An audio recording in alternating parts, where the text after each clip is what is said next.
اللہ تعالیٰ نام ہے ایک ایسی ذات واجب الوجود کا جو تمام صفات کمالیہ کی جامع ہے، اور اپنے علم اور قدرت کے اعتبار سے ہر شے کا، ایک ایک چیز کا احاطہ کیے ہوئے ہے۔ واجب الوجود اس ذات کو کہتے ہیں کہ جو دوسرے وجودوں کا سبب بنے لیکن خود اس کے وجود کو کوئی سبب نہ ہو۔ تو اللہ تبارک و تعالیٰ چونکہ ہمیشہ سے ہے، تو ایسا نہ ہوا کہ معاذ اللہ وہ پہلے معدوم تھا پھر عدم سے وجود میں کوئی اس کو لے کر آیا۔ جو ایسا ہوگا وہ خدا نہیں ہوگا، یاد رکھیں۔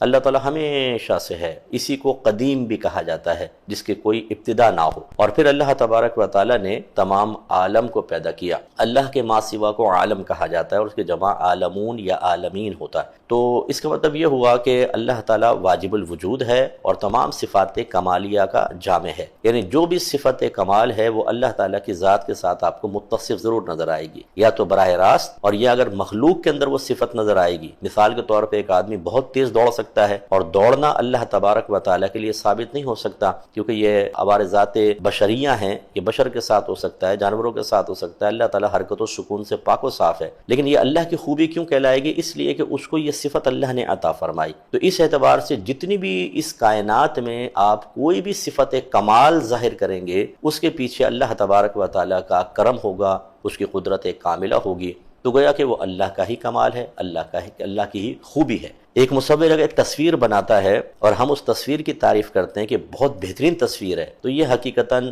تصویر کی تعریف نہیں ہے بلکہ مصور کی تعریف ہے، کیونکہ اس نے اس کو بنایا۔ اس لیے دنیا میں جہاں کہیں کسی کی تعریف ہوتی ہے، کوئی خوبی ہوتی ہے، وہ سب اللہ تبارک و تعالیٰ کی طرف ہی منسوب ہوگی۔ اور پھر وہ اپنے علم اور قدرت کے اعتبار سے ہر شے کا احاطہ کیے ہوئے ہے، گھیرے ہوئے ہے۔ علم کے اعتبار سے گھیرنے کا مطلب یہ ہے کہ کوئی چیز اس سے نہ پہلے کبھی مخفی تھی، نہ کبھی ہوگی، اور نہ مخفی ہے۔ ہر چیز کی طرف مکمل طور پہ ہم وقت وہ توجہ رکھتا ہے، یہ اس کا کمال ہے جو عقل میں نہیں آتا۔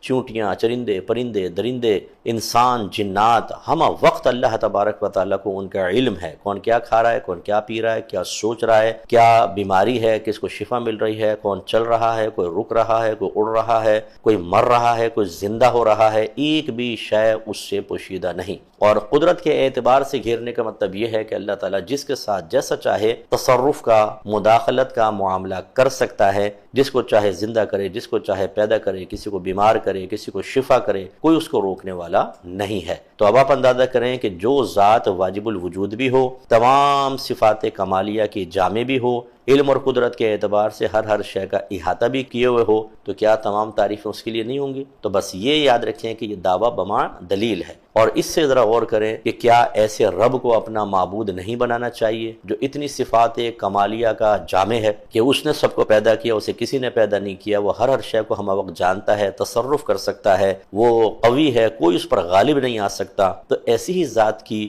عبادت کی جانی چاہیے، اسی کو اپنا الہ تصور کرنا چاہیے۔ تو افسوس ہے ان اذہان کے اوپر کہ جو اللہ تعالیٰ کے وجود کا انکار کرتے ہیں۔ انشاءاللہ موقع ملتا رہا تو ہم اس پر کثیر دلائل آپ کی خدمت میں ذکر کریں گے۔